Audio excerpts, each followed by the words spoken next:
சோத்துக்கு நஷ்டம். எவனாவது பெரிய அன்பளிப்போட வரானான்னு பார்த்து அவன் மட்டும் உள்ள விடு. என்ன? சரிங்க அண்ணே வணக்கம் அண்ணே. வாங்க வாங்க. பாத்தியா, வெறுங்கை.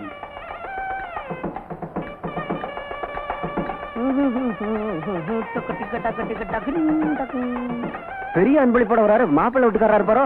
மாப்பிள்ளை வீட்டுக்காரரே தான். அண்ணே வணக்கம். அண்ணே வணக்கம். வாங்க பெரிய அன்பளிப்பை வச்சுட்டு வாசல்ல நிக்கிறீங்களா?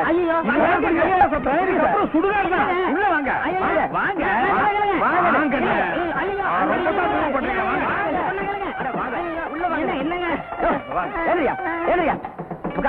வாங்க வாங்க வாங்க. கல்யாணத்துக்கு வர்றவரு இவ்வளவு லேட்டாவா வர்றது? உட்காருங்க. வெறுங்கை. ஐயா உட்காருங்க உட்காருங்க. பெரிய அன்பளிப்போட வந்திருக்கீங்க, கலர் சாப்பிடுங்க. மாப்பிள்ளை வீட்டுக்காரங்களுக்கும் பொண்ணு வீட்டுக்காரங்களுக்கும் ஒரே இடத்துல மொய் எழுதுறோம். பிரியப்பட்டவங்க வந்து மொய் எழுதலாம். ரவிவர்மா அந்தியூர் ஒரு அலாரம் டைம் பீஸ் மாப்பிள்ளை வீட்டுக்கு. ரவிவர்மா அந்தியூர் ஒரு அலாரம் டைம் பீஸ் மாப்பிள்ளை வீட்டுக்கு.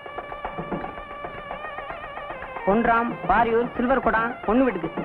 பொன்ராம் பாரியூர் சில்வர் குடம் பொண்ணு வீட்டுக்கு அன்பளிப்பு. அன்பளிப்பு எல்லாரும் கொடுத்துக்கிட்டு இருக்காங்க, நீங்களும் கொடுத்துருங்க. அது வந்து சீக்கிரம் கொடுத்துருங்க.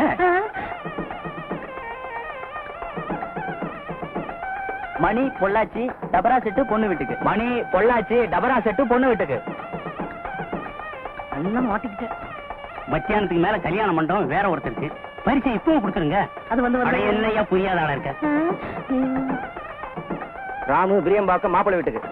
ராமு விரியம்பாக்கம் மாப்பிள்ளை வீட்டுக்கு அன்பளிப்பு. பொண்டாட்டி வேற தேடுவா.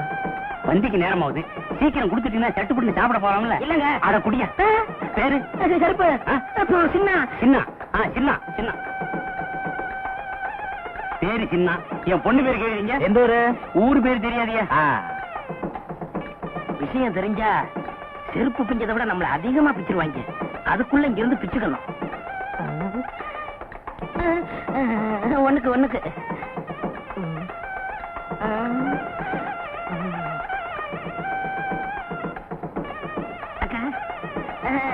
கும்பிடுங்க கும்பிடுங்க. வணக்கம். சாப்பிட்டீங்களா? இன்னும் பந்தி ஆரம்பிக்கல.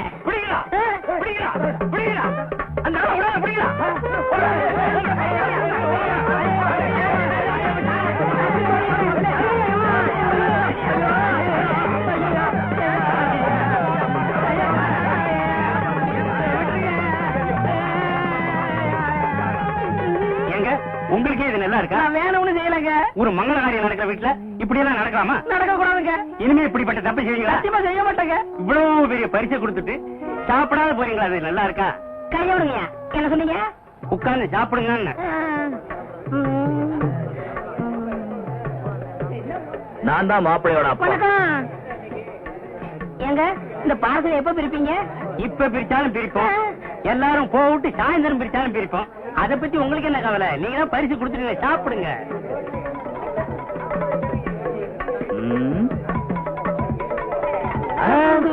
லட்டு அழகாத்தான் இருக்கு, ஆனா சின்னதா இல்ல. ஆமா. சம்மந்தி சின்னதா இருந்தா என்ன? உங்களுக்கு வேணும்னா 10 லட்டு சேர்த்து சாப்பிடுங்க. என்னது 10 லட்டு சாப்பிடுறதா? நான் இதுக்கு முன்ன லட்டே சாப்பிட்டது இல்லையா? உங்க வீட்டுக்கு தான் சாப்பிட வந்திருக்கேனா? அதுக்கு இல்லைங்க, நீங்க ஆசைப்பட்டீங்களேன்னு சொன்னேன். ஆசைப்படுறேனா? இது வரைக்கும் நான் லட்டே பார்த்தது இல்லையா? எங்க வீட்டுல லட்டே செஞ்சது இல்லையா? என்னங்க ஒரு சின்ன லட்டுக்கு? சின்ன லட்டுனா 10 திங்க சொல்லி அவமானப்படுத்துறிய? ஏயா நான் என்ன லட்டு கலையறேனா? நான் என்ன பச்சியா?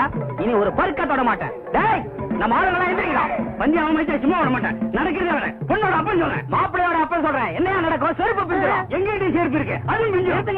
ஏற்கனவே பிஞ்ச செருப்புக்கு முடிவு தெரியல, நீங்க ஏன் பிச்சுக்கிறீங்க? ஐயோ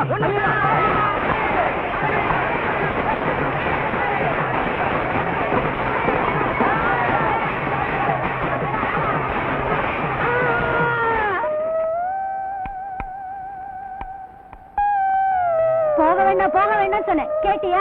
சம்பாதிச்சுட்டு வரேன்னு இப்படி நொண்டியா வந்து நிக்கிறியே. ஏயா அங்கெல்லாம் போனேன்? நான் எங்கடி போனேன்? சும்மா போனவனே கை தட்டி கூப்பிட்டு விருந்து வச்சு விட்டாங்க. உக்காரியா சம்பாரிச்சு போறேன்னு சொன்னேன், கேட்கல. பொம்பளை பேச்சு கேட்காத ஆம்பளைங்களுக்குலாம் இதுதான் கதி. செருப்பு அந்து போச்சு. 4 ரூபாய்க்கு கஞ்சத்தனப்பட்டேன். இப்ப வாழ்க்கை பூரா செருப்பே போட முடியாம போச்சு.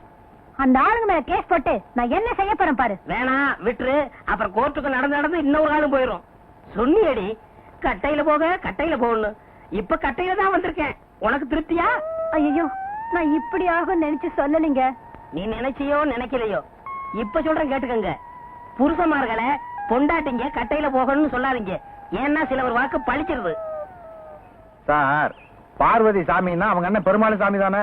அதுல என்ன சந்தேகம்? சாமி தான். துளசி சாமின்னா அவங்க அண்ணன் சம்பந்தம் நானும் சாமி தானே? என்ன தேடி ஏன் பக்தர்கள் வரமாட்டாங்க? சம்பந்தம் ஒவ்வொரு சாமிக்கும் பின்னால ஒரு ஆசாமி இருக்கணும். அப்பதான் அந்த சாமியே முன்னுக்கு வர முடியும். இந்த நாட்டுல அர்த்தம் தெரியாம எவ்வளவு அநியாயம் நடக்கு தெரியுமா? திருநீரை ஏன் வாயில போடுறாங்க? எனக்கு தெரியாதுப்பா, நான் போட்டது இல்ல. திருநீரை திருநீர்னு சொல்லாம ஒருத்தன் துண்ணூறுன்னு சொன்னான், இன்னொருத்தன் திண்ணூறுன்னு சொன்னான். எல்லா பேரும் வாயில போட்டு தின்ன ஆரம்பிச்சிட்டானுங்க. எப்படி அர்த்தம் மாறி போச்சு பாத்தீங்களா? ஆமா, மாறித்தான் போச்சு. அது சரி, இதை எதுக்கு என்கிட்ட சொல்ற? இது மாதிரி என் தங்கச்சிக்கு அம்மனம் இருக்குன்னு ஆரம்பிச்சு கடைசியில அம்மனே அவதான எங்க அப்பா சொன்னாலும் ஆச்சரியப்படுறதுக்கு இல்ல. நிர்வாண தேசத்துல கோமணம் கட்டணம் பைத்தியக்காரங்கிற மாதிரி நம்ம நிலைமை ஆயிட போகுதுன்னு சொல்றேன்.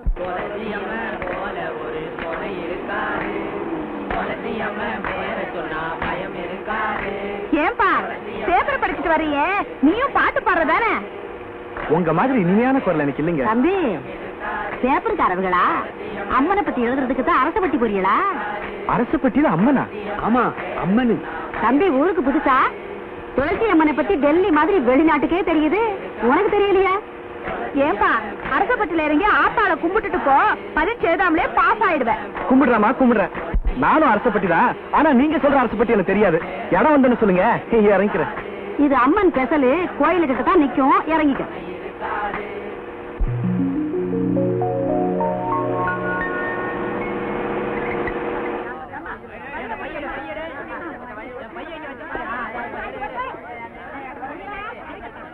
தாயே துளசி அம்மா, அம்மனை கும்பிட போற அவசரமா இடிக்கிறியா? தாயே துளசி அம்மா.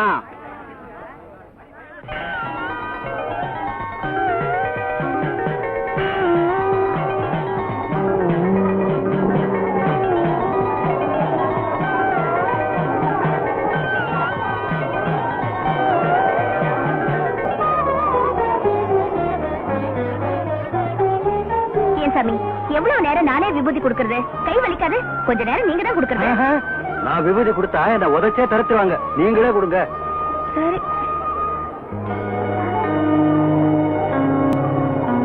கொஞ்சம் தள்ளுங்க.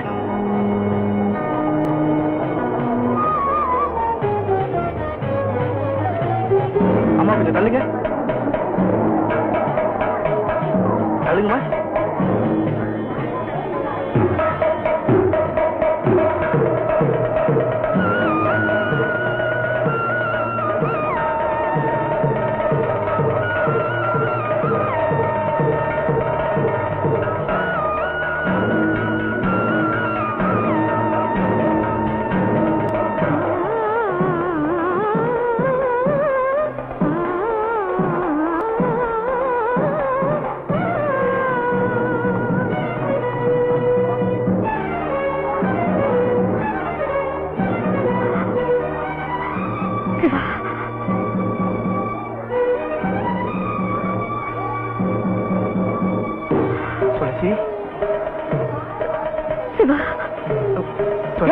வாயா போயா போயாங்கிற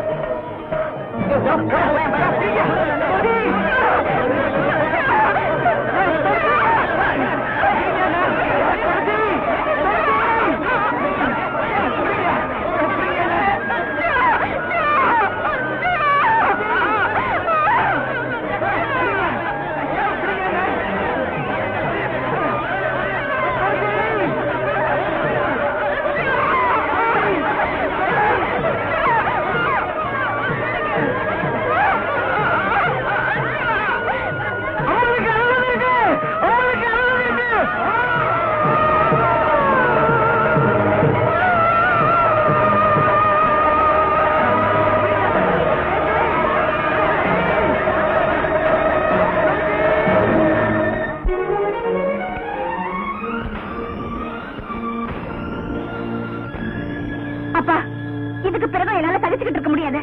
முதல்ல இந்த வேஷத்துல இருந்து எனக்கு விடுதலை கொடுங்க. எதை வேஷம்னு சொல்ற? இந்த உலகமே ஒரு நாடக மேடை. இதுல நாம எல்லாருமே வேஷம் கட்டின நடிகர்கள். இதுல எந்த வேஷத்தை கலைக்கணும்னு சொல்ற? இந்த வேஷத்தை தான். எதுக்காக சாமி வேஷம் போட்டு என்ன சந்தியில உட்கார வச்சிருக்கீங்க? என்ன சுத்தி எதுக்காக இப்படி ஒரு வலைய பின்னி வச்சிருக்கீங்க? அம்மனே கேள்வி கேட்டா யாராலம்மா பதில் சொல்ல முடியும்? நான் ஒண்ணு அம்மன் இல்ல, ஜனங்களை முதல்ல நீங்க அப்படி நம்ப வச்சிருக்கீங்க. அதுல ஒண்ணும் தப்பு இல்லையே. நான் உன்னை சக்தி ஆக்கி இருக்கிறேனே தவிர தகுதியாக்கலையே.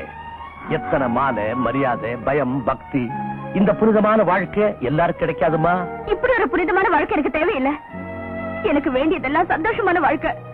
நான் ஒரு சராசரி பொண்ணு, சாதாரண பொண்ணு. எனக்கும் மனசு இருக்கு. குமுதம் ஆனந்த விகடன் படிக்கணும்னு ஆர்வம் இருக்கு.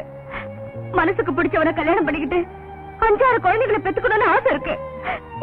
என்ன போய் எப்பா சாமிங்கிறீங்க, போதங்கிறீங்க? ஆமா துளசி, உன் மனசுல என்னென்ன ஆசைகள் இருக்குன்னு எனக்கு நல்லா தெரியும். ஆனா நான் ஏன் இந்த மாதிரி எல்லாம் செய்யறேன்னு உனக்கு தாமா புரியல. புரியுதுப்பா, இப்பதான் புரியுது. ஒரு செருப்பு தைக்கிறவரோட மகன் என்ன தொட்டுட கூடாதுங்கிறதுக்காக யாருமே தொட முடியாத கோபுரத்துல என்ன ஏத்தி வச்சிட்டீங்களா? பரவாயில்லையே, நான் உன்னை கோபுரத்துலதான் ஏத்தி வச்சிருக்கிறேன். குப்பையில தூக்கி எறியலன்னு புரிஞ்சுக்கிட்டே. இந்த கோபுர வாழ்க்கை எனக்கு வேண்டாம், குடிச வாழ்க்கையே போதுன்னு சொல்றேன். உனக்கு அது போதும், ஆனா என் கௌரவத்துக்கு அது போதாதே. உங்க கௌரவத்தை பெருசா நினைச்சு என் வாழ்க்கையை கெடுத்துறாதீங்க. உங்க கால வந்து கேட்டுக்கிறேன், சிவா கிட்ட இருந்து பிரிச்சிடாதீங்க. ஆமா துளசி, நல்லது கெட்டதை பிரிச்சு உணர்ற பக்குவம் இன்னும் உனக்கு வரல.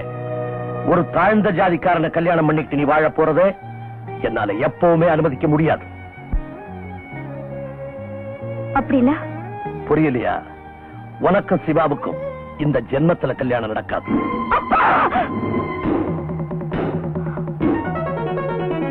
ஊர் ஜனங்க முன்னால என்ன சிவாவுக்கு கல்யாணம் பண்ணி கொடுக்கறேன்னு நீங்க சொன்னது போய். செருப்பு தைக்கிறவனா இருந்தாலும் ஒரு கலெக்டர் எனக்கு மருமகனா வந்தா ஏத்துக்கிறேன்னு நீங்க சொன்னது போய். ஊரெல்லாம் உங்களை பக்தி மான் புண்ணியவான்னு புகழ்ந்து பேசுறது போய். அம்மனோட சக்தி என்கிட்ட இருக்குன்னு நீங்க சொன்னது போய். போய் போய் போய்.